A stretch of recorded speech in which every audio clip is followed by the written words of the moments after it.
नमस्कार दोस्तों, स्वागत है आपका आपके अपने यूट्यूब चैनल मनप स्टोरीज में। दोस्तों, कहानी चल रही है तुम हम सफ़र हो हमारे। दोस्तों, कहानी के 10 पार्ट अपलोड हो चुके हैं, ये 11वां पार्ट है। इससे पहले के 10 पार्ट नीचे डिस्क्रिप्शन में लिंक मिल जाएगा प्लेलिस्ट का, वहाँ पर जाकर के सारे पार्ट पढ़ लीजिएगा। तो चलिए दोस्तों, कहानी के 11वें पार्ट को शुरू करते हैं। उससे पहले एक छोटी सी इन्फॉर्मेशन। दोस्तों, मैं एक कम्युनिटी के साथ जुड़ी हुई हूँ जिसमें अर्निंग प्लस लर्निंग की अपॉर्चुनिटी है। अगर आप में से कोई भी उसे लेना चाहता है तो मुझे मेल करें। मेल आईडी आपको स्क्रीन पर दिख रही है, या फिर मुझे व्हाट्सएप चैनल पर ज्वाइन कर लें, वहाँ पर मैं आपको इन्फॉर्मेशन दे दूँगी। मेल करने वाला अपना मोबाइल नंबर ज़रूर वहाँ पे छोड़े ताकि मैं आपको कॉन्टैक्ट कर सकूँ। बाकी सारी बातें फ़ोन पर आपको बता दी जाएंगी। तो चलिए दोस्तों, अवनी ने गुलदस्ता टेबल पर रखा और उसे देखने लगी। वह उसे गौर से देखने लगी। उसके चेहरे पर एक बड़ी सी मुस्कान आ गई। गुलदस्ता लाने वाला लड़का जिसे जैसे ही कंपनी से बाहर आया, उसने किसी को कॉल किया। सामने से आवाज़ आई, उसने ले लिए। उस लड़के ने कहा, सर ले तो लिए, लेकिन मैडम ने उसे डस्टबिन में फेंकने को कह दिया। सामने वाले ने कहा, ठीक है। लड़के ने फ़ोन काट दिया और अपने आप से बोला, अनिकेत सर ने पहली बार किसी लड़की को फूल दिए और लड़की ने उसे फेंकने को कह दिया। फिर भी सर ने कुछ रिएक्ट नहीं किया और वो वापस चला गया। इधर अनिकेत ने फ़ोन रखकर किसी को कॉल किया और कहा, अभी जाओ, कहकर फ़ोन रख दिया। उधर अवनी अपने कैबिन में बैठी थी, तभी किसी ने फिर से गेट नॉक किया। अवनी ने उसे अंदर आने को कहा। सामने उसी लड़के ने कहा, मैडम आपके लिए पार्सल आया है। अवनी ने कहा, रख दो। उस लड़के ने पीछे खड़ी एक लड़की से कहा, जाओ रख दो। वो लड़की अंदर आई और बोली, मैडम ये आपके लिए। अवनी ने सर उठाकर देखा। उसके सामने एक लड़की हाथ में बॉक्स लेकर खड़ी थी। अवनी ने बॉक्स को ले लिया और उसे खोल कर देखा। उसके अंदर चॉकलेट थी। अवनी ने कहा, ठीक है, आप जाओ। फिर उस लड़के से, आप इसे भी पियोन से कहकर फिकवा दो। लड़की जल्दी से बाहर चली गई। लड़का भी सिर हिलाकर गेट बंद करके चला गया। अवनी बॉक्स को खोलकर देखते हुए मुस्कुराने लगी। लड़के ने कंपनी से बाहर निकलकर अनिकेत को अवनी ने जो बोला वो बता दिया। अनिकेत ने फिर से कुछ नहीं कहा और फ़ोन रख दिया। अवनी अपना काम कर रही थी, तभी वो लड़का फिर आया और बोला, मैडम। अवनी ने कहा, अब क्या हुआ? लड़के के गेट खोलने से बाहर से आ रही आवाज़ें अवनी के कानों में पड़ी तो वो जल्दी से बाहर आकर खड़ी हो गई। लड़का अवनी के आने से डर गया। अवनी बाहर आई तो देखा सब लोग बातें कर रहे हैं और कुछ लोग एक जगह भीड़ लगाकर खड़े हुए हैं। अवनी ने तेज आवाज़ में कहा, कितना अच्छा है ना? अवनी की आवाज़ सुनकर सब पीछे मुड़े। अवनी को देखकर वो बिना एक पल गवाए वहाँ से हट गए। भीड़ के हटने से अवनी की नज़र सामने गई। सामने अनिकेत खड़ा था। उसके दोनों हाथों में 2 पैकेट थे। अवनी ने अनिकेत को देखा। अनिकेत आगे आया और अवनी के सामने खड़ा हो गया। अवनी ने सौम्या से कहा, सौम्या सर की आज अपॉइंटमेंट थी। सौम्या ने सिर न में हिला दिया। अवनी वापस जाने लगी तो अनिकेत उसके पीछे पीछे जाने लगा। तो अवनी ने पीछे पलटकर कहा, आप कहाँ आ रहे हैं? अनिकेत ने कहा, तुम्हारे साथ। अवनी ने कहा, मैंने कब कहा कि आप मेरे पीछे आइए? अनिकेत ने कहा, तुमने तो ये भी नहीं कहा कि मैं न आऊँ। अवनी ने देखा सब उसी को देख रहे हैं तो उसने अनिकेत से कहा, आइए।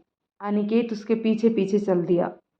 अनिकेत ने जैसे ही अवनी के कैबिन में कदम रखा, उसकी नज़र सोफे पर रखे बॉक्स और फूलों के गुलदस्ते पर पड़ी। उसके होठों पर मुस्कान तैर गई। इसका मतलब अवनी ने उसके गिफ्ट्स को फिकवाया नहीं था। अवनी ने अपनी कुर्सी पर बैठते हुए कहा, ओके मिस्टर अनिकेत, क्या आप यहाँ आने का रीज़न बताएंगे? अनिकेत का उसको मिस्टर कहना अच्छा नहीं लग रहा था। उसने अपने हाथ में पकड़े पैकेट को टेबल पर रखा और अवनी के सामने बैठ गया। अवनी उसे देखने लगी। अनिकेत ने कुछ नहीं कहा, बल्कि हाथ में पकड़े पैकेट से कुछ निकालने लगा। अवनी ने देखा अनिकेत ने बैग से लैपटॉप निकाला और उससे उसमें काम करने लगा। अवनी उसे हैरान होकर देखने लगी। उसने कहा, आप क्या कर रहे हैं? अनिकेत ने लैपटॉप पर काम करते हुए कहा, अपना काम।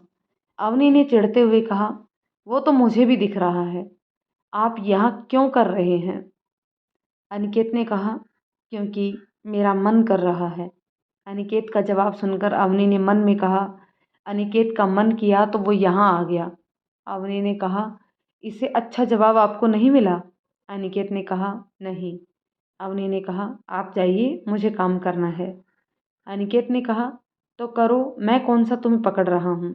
अवनी ने सोचा, वो चाहे कुछ भी कहे, अनिकेत के सर के ऊपर से जाने वाला है। अवनी ने सर झटका और अपना काम करने लगी। अनिकेत ने देखा अवनी के सवालों की बरसात बंद हो चुकी है, तो उसने सिर उठाकर देखा अवनी अपना काम करने लगी थी। वो अवनी को देखने लगा।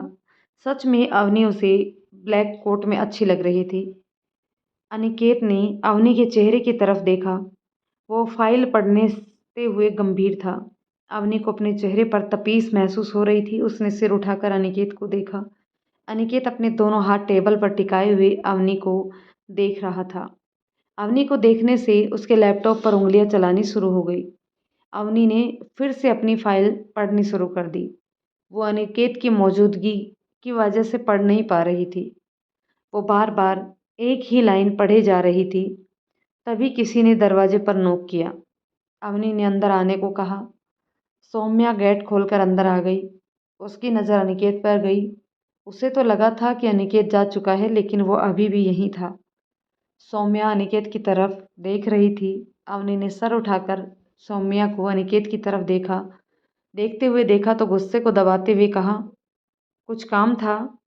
अनिकेत को अवनी की बात में जलन महसूस हो रही थी, तो वो हल्के से मुस्कुरा दिया। सौम्या अवनी की बात सुनकर हड़बड़ाई और जल्दी से बोली, मैम मीटिंग का टाइम हो गया है। अवनी ने कहा, ठीक है चलो। अवनी खड़ी हुई, जाने लगी तो अनिकेत भी अपना लैपटॉप उठाकर उसके पीछे चल दिया।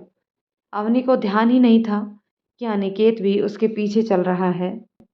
सब लोग अवनी के पीछे अनिकेत को चलते देखकर हैरान थे। उसे देखकर ऐसा लग रहा था कि एक बॉडीगार्ड हाथ में लैपटॉप लिए चल रहा है। अवनी ने जब सबको अपनी तरफ देखता पाया तो उसको कुछ गड़बड़ लगी। तभी उसके दिमाग में अनिकेत का ख्याल आया। वो रुक गई और पीछे घूम गई। अनिकेत जो अपनी धुन में चला जा रहा था, वो अवनी के अचानक रुकने से संभल नहीं पाया और अवनी से टकरा गया। अवनी ने अनिकेत के सीने पर हाथ रख दिए, जिससे अनिकेत अवनी से कुछ दूरी पर रुक गया। अनिकेत अपलक अवनी को देखे जा रहा था। उसे ऐसा लग रहा था कि जितनी बार भी वो अवनी को देखता, उसे लगता वो पहली बार उसे देख रहा है। अवनी ने अनिकेत को खुद से दूर किया और कहा, आप मेरे पीछे क्यों आ रहे हैं? अवनी को एहसास भी नहीं था कि वो मीटिंग रूम में पहुंच चुके हैं। अनिकेत ने एक कुर्सी खींची और उस पर बैठते हुए कहा, मेरा मन। अवनी को याद आया वो मीटिंग रूम में पहुंच चुके हैं। उसकी नज़र सामने बैठे दो शख्स पर गई जो अनिकेत और अवनी को देख रहे थे। अवनी ने जैसे ही उनकी तरफ देखा, उन्होंने जल्दी से अवनी को विश किया। अवनी ने भी उन्हें विश किया और बैठने का इशारा किया और खुद भी अनिकेत की बगल में बैठ गई। अनिकेत अपना काम करने में लगा हुआ था, या यूँ कहें कि एक स्क्रीन पर बिना वजह टाइप करने में लगा था। अवनी ने भी उन दोनों से बात कर रही थी। वो जल्दी जल्दी मीटिंग ख़त्म करना चाहती थी। 1 घंटे की मीटिंग अवनी ने आधे घंटे में ख़त्म कर दी। मीटिंग ख़त्म होते ही दोनों इंसान वहाँ से चले गए। तभी कोई गेट खोलकर अंदर आया और 2 कप चाय रखकर चला गया। अवनी ने अनिकेत के लैपटॉप को बंद करके उसे घूरने लगी। अनिकेत ने अवनी की तरफ देखा, वो उसे ही देख रही थी। अनिकेत ने कहा, क्या हुआ? अवनी ने कहा, वो आप बताइए क्या हुआ? तब से देख रही हूँ एक ही पेज पर टाइपिंग करे जा रहे हैं। अनिकेत ने मुस्कुराते हुए कहा, चलो अच्छा है, तुमने मुझे नोटिस तो किया। अवनी ने चिढ़ते हुए कहा, अब बताओगे भी? अनिकेत ने चाय का कप उठाते हुए कहा, मैंने अभी लंच नहीं किया। अवनी ने घड़ी में टाइम देखा। सच में 2 बज चुके हैं, पर अनिकेत 11 बजे से लंच करने ही आया था। उसने अनिकेत के हाथ से कप लेते हुए कहा, ठीक है, आप जाइए लंच कर लीजिए। अवनी खड़ी हुई और जाने लगी। तो अनिकेत ने उसका हाथ पकड़ा और उसे अपनी गोद में बिठा लिया। अवनी अपने आप को संभाल नहीं पाई और अनिकेत की गोद में जा गिरी। अनिकेत ने अवनी को चारों तरफ अपनी बाहें लपेट दी और अवनी के चेहरे के नज़दीक आ गया। अवनी के चेहरे पर अनिकेत की सांसें महसूस हो रही थी। वो अनिकेत की आंखों में देख रही थी जिसमें उसके लिए प्यार नजर आ रहा था। अनिकेत ने कहा, प्लीज मुझसे नाराज मत हो, मुझसे बोलो ना। अवनी ने महसूस किया कि अनिकेत के बात में दर्द है। उसे अनिकेत को दर्द में देखना अच्छा नहीं लग रहा था। अनिकेत ने आगे कहा, पता है अवनी। अवनी ने अनिकेत के चेहरे की तरफ देखा। अनिकेत का चेहरा गंभीर था। वो सामने देखकर आगे बोला, जब तुम मेरे घर आ रही थी ना, उस दिन तुम जंगल के अंदर गई थी, उस दिन मैंने तुम्हें देखा था।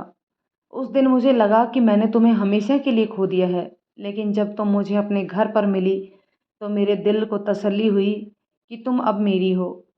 फिर अवनी की तरफ देखकर, सिर्फ मेरी, पर मेरे दिमाग में तुम्हारी बात घूम रही है जो तुमने जंगल में कही थी। अवनी को ध्यान आया कि जब वो शिवाली और सुदेश के साथ अनिकेत के घर आ रही थी तब शिवाली और सुदेश लंच करने के लिए रुके थे। तो अवनी कार से बाहर निकलकर जंगल के अंदर चली गई और एक घाटी पर पैर लटकाकर सिर आसमान की तरफ करके बैठी थी। अवनी ने तेज आवाज में कहा, बस एक यही कसर रह गई थी। सब लोग मुझे अपनी मर्जी से चला रहे हैं, हंसते हुए। और देखो, अब मेरी शादी भी मेरे पिता ने बिना मेरी मर्जी के जाने धोखे से करा दी। लेकिन अगर उसने मेरे साथ कुछ भी करने की कोशिश की तो मैं उसे छोड़ूंगी नहीं। अवनी ने न जाने क्या क्या बातें कही।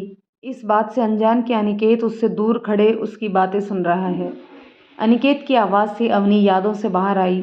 अनिकेत ने अवनी के चेहरे के करीब आते हुए कहा, क्या सच में तुम्हें मेरे साथ रहना अच्छा नहीं लगता? अवनी अभी भी एकटक अनिकेत के चेहरे की तरफ देख रही थी। अनिकेत को लगा कि अवनी को उसके साथ रहना अच्छा नहीं लगता, तो उसने अवनी को कमर से पकड़कर अवनी को दूसरी कुर्सी पर बैठा दिया और बिना एक पल गवाए तेजी से लैपटॉप उठाया और वहाँ से चला गया। अवनी को तो जैसे होश ही नहीं था। जब अनिकेत ने दरवाज़ा गुस्से में बंद किया तब उसे होश आया। अवनी जल्दी से अनिकेत के पीछे जाने लगी, लेकिन उसके बाहर पहुँचने से पहले ही अनिकेत वहाँ से जा चुका था। वो जल्दी से अपने केबिन से बाहर भागी। उसने जल्दी से अपना फ़ोन उठाया और अनिकेत को कॉल करने लगी, लेकिन अनिकेत ने उसका फ़ोन नहीं उठाया। उसने बहुत कोशिश की, लेकिन अनिकेत ने फ़ोन नहीं उठाया। फ़ोन करते करते उसकी नज़र टेबल पर रखी पैकेट पर गई। उसने देखा पैकेट में एक ड्रेस है। वो जल्दी से पैकेट लेकर केबिन से बाहर भागी और जल्दी से कार में बैठी और घर की तरफ कार भगा दी। अवनी को इस तरह देख पूरा स्टाफ हैरान रह चुका था। सब एक दूसरे की तरफ देख रहे थे। अवनी ने जल्दी से घर पर आई तो वो जल्दी से अपने कमरे की तरफ भागी। उसने देखा अनिकेत घर पर नहीं है। वो घर में देखने लगी, लेकिन अनिकेत उसे नहीं मिला। उसने सर्वेंट से पूछा तो सर्वेंट ने बताया कि अनिकेत यहाँ नहीं आया। अवनी परेशान सी अपने कमरे में घूम रही थी। तभी उसके कमरे पर नॉक हुआ। उसने सोचा अनिकेत होगा तो उसने जल्दी से गेट खोला, लेकिन सामने अनिकेत की माँ थी। अवनी को परेशान देखकर उसने कहा, बेटा क्या हुआ? अवनी ने उन्हें अंदर बुला लिया। अनिकेत की माँ ने कहा, क्या हुआ? अनिकेत नाराज है? अवनी ने हाँ में सिर हिला दिया। अनिकेत की माँ ने मुस्कुराते हुए कहा, कोई नहीं, तुम उसे मना ही लोगी। अवनी ने अनिकेत की माँ की तरफ देखा तो उन्होंने कहा, मना लोगी ना? अवनी ने हाँ में सिर हिला दिया। अनिकेत की माँ ने कहा, चलो अब मुझे जाना चाहिए। अवनी ने कहा, माँ आप मत जाइए ना। अनिकेत की माँ ने कहा, अरे मैं बाद में तुमसे मिलने आऊँगी ना। अवनी ने कहा, पक्का? तो अनिकेत की माँ ने कहा, पक्का। अवनी ने अनिकेत की माँ को कार तक छोड़ दिया। अनिकेत की माँ के जाते ही अवनी ने सोचा अनिकेत घर ही आएंगे, तो उसने घर के सारे सर्वेंट को आज छुट्टी दे दी और खुद कमरे को सजाने लगी। कमरे को सजाते हुए उसने देखा रात के 8 बज चुके हैं। उसने किचन में जाकर खाना बना दिया। आज वो कमरे में गई और तैयार हो गई। उसने घड़ी में टाइम देखा तो 8:30 बज चुके थे, मतलब अनिकेत के आने का टाइम हो गया था। अवनी बाहर सोफे पर बैठे अनिकेत का वेट करने लगी। तभी किसी ने गेट नॉक किया। अवनी ने जल्दी से गेट खोला तो सामने अनिकेत नहीं था बल्कि ईशान था। अवनी ने कहा, जी। ईशान ने अवनी का चेहरा नहीं देखा तो उसने कहा, अवनी मैडम से मिलना है। अवनी ने कहा, जी कहिए। ईशान ने अपने हाथ से एक पेपर अवनी के हाथ में दे दिया और वहाँ से चला गया। अवनी ने बिना पेपर की तरफ देखे पूछा, अनिकेत कहाँ है? ईशान ने कहा, मैडम सर ऑफिस में हैं, शायद उन्हें कुछ काम है इसलिए लेट आए या ना ही आए। अवनी कुछ कहती उससे पहले ही ईशान ने वहाँ से चला गया। अवनी ने पेपर देखा तो जम गई। वो एक डाइवोर्स पेपर था। उसने बिना एक पल गंवाए वो अपनी कार से अनिकेत के ऑफिस पहुंच जाती है। वो तेज़ी से लिफ्ट में घुस जाती है। सब लोग अवनी को देखकर हैरान रह जाते हैं। अनिकेत अपने कैबिन में बैठा सिगरेट पी रहा था और साथ में अपने सामने बैठे दो आदमियों पर गुस्सा भी कर रहा था। तभी उसके केबिन का गेट खुलता है। अनिकेत सिर घुमाकर देखता है तो सामने अवनी लाल रंग की साड़ी में खड़ी होती है। उसका चेहरा गुस्से से लाल हो चुका था। अनिकेत कुछ कहता उससे पहले ही अवनी उन दो आदमियों को जाने का इशारा करती है। वो दोनों अनिकेत की तरफ देखते हैं तो अनिकेत हाँ में गर्दन हिला देता है। अनिकेत का कॉलर पकड़कर उसे खींचते हुए उसके ऑफिस से बाहर लेकर जाने लगती है। अनिकेत अवनी की हरकत से हैरान उसे देखने लगता है। अवनी अनिकेत को सीढ़ियों से नीचे ला रही थी। सब लोग अनिकेत और अवनी को देखकर हैरान थे। अनिकेत के बॉडीगार्ड अनिकेत को छुड़ाने के लिए आगे आने लगते हैं, लेकिन अनिकेत उन्हें अपना हाथ दिखाकर रोक देता है। वो समझने की कोशिश कर रहा था कि अवनी क्या करना चाहती है। अवनी अनिकेत को एक कार में बैठा देती है। वो अनिकेत की उंगली में फंसी सिगरेट निकालकर अपने होठों पर लगा लेती है और घूमकर ड्राइविंग सीट पर बैठकर कार चलाने लगती है। वो गुस्से में कार फुल स्पीड पर चलाते हुए एक सुनसान रोड पर ले आती है। कार रोककर अनिकेत की तरफ देखती है। अनिकेत अवनी को देखता रहता है। अवनी हाथ में पकड़ा पेपर अनिकेत की तरफ करते हुए कहती है, क्या है ये सब? अनिकेत कहता है, ये तुम्हें ही तो चाहिए था। अवनी बोलती है, और ये आपको किसने कहा? अनिकेत ने कहा, जब मैंने पूछा था तब। अवनी ने एक चांटा अनिकेत के गाल पर लगा दिया और अनिकेत एकदम शॉक में था। वो अपने हाथ को अपने गाल पर रख लेता है और अवनी की तरफ देखने लगता है। अवनी ने अगले ही पल अनिकेत के चेहरे को दोनों हाथों में लिया और उसके होठों को अपने होठों से लगा दिया। अनिकेत की आंखें एकदम से बड़ी हो गई। कुछ देर तक अवनी अनिकेत को नहीं छोड़ती। उसकी आंखों से आंसू आ जाते हैं। अनिकेत अवनी की तरफ देखता है। उसकी आंखों में आंसू होते हैं। वो बोलता है, सॉरी, मुझे लगा कि। अवनी उसकी बात काटते हुए कहती है, क्या लगा? हाँ, क्या लगा? मैं बता रही हूँ, अगर दोबारा ये सब करने की कोशिश की तो। बोलते बोलते वो रोने लगती है। अनिकेत उसके अपनी तरफ खींच के सीने से लगा लेता है। अवनी की सिसकियाँ धीरे धीरे कम होने लगती हैं। अनिकेत सिर नीचे करके देखता है। अवनी सो चुकी थी। वो अवनी को अलग करने लगता है तो अवनी आंखें खोलकर बोलती है, कार आप चलाइए ना। अनिकेत घूमकर ड्राइविंग सीट पर आ जाता है। अवनी अनिकेत की सीट पर बैठने लगती है तो अनिकेत अवनी की कमर को पकड़कर उसे ड्राइविंग सीट पर ही अपनी गोद में बैठा लेता है। अवनी अनिकेत के गले में अपनी बाहें डालकर सीने से लगे हुए सो जाती है। अनिकेत अवनी की तरफ देखता है। सच में वो कितनी बड़ी गलती करने जा रहा था। वो कार स्टार्ट कर देता है। कुछ देर में वो दोनों घर पहुंच जाते हैं। अनिकेत अवनी को गोद में उठाकर अपने कमरे में लेकर जाता है तो वो हैरान रह जाता है। वो घड़ी में टाइम देखता है। 11:30 बज चुके होते हैं। वो अवनी को बेड पर लेटा देता है और जाने लगता है, लेकिन अवनी उसका हाथ नहीं छोड़ती और खींचकर उसे बेड पर लेटा देती है। अनिकेत अवनी की तरफ देखने लगता है। अवनी अनिकेत के गले में बाहें डालकर उसके होठों को चूम लेती है। अनिकेत अवनी को अपने और करीब खींच लेता है। कमरे की रोशनी धीरे धीरे कम होने लगती है। 5 साल बाद। डीएम, जल्दी करो बेटा, वरना तुम्हारी मम्मी हम दोनों को नहीं छोड़ेगी। अनिकेत 4 साल के अपने बेटे डीएम के कमरे से बाहर खड़ा उसे बोल रहा है। डीएम गेट खोलते हुए कहता है, डैड, आप ना मम्मी से बेकार में डर रहे हैं। अनिकेत डीएम को गोद में उठाकर कहता है, मैं नहीं डरता तुम्हारी मम्मी से। डीएम हंसने लगता है तो अनिकेत मुंह बना लेता है। डीएम अनिकेत के गाल पर किस करके भाग जाता है। अनिकेत मुस्कुराते हुए उसे जाते हुए देखता है। एक हॉल में स्टेज पर एंकर बोलता है, तो अब स्वागत करते हैं। एक आवाज़ एंकर की बात काटते हुए कहती है, मिस्टर एंड मिसेज मल्होत्रा का। सब आवाज़ की तरफ देखते हैं तो सामने डीएम माइक लेकर खड़ा होता है। जैसे ही सब उसे देखते हैं, वो एक क्यूट सी स्माइल करते हुए सबके पीछे इशारा करता है। अनिकेत और अवनी रेड ड्रेस में एक दूसरे का हाथ पकड़े हुए स्टेज पर आते हैं। दोनों के चेहरों पर मुस्कान होती है।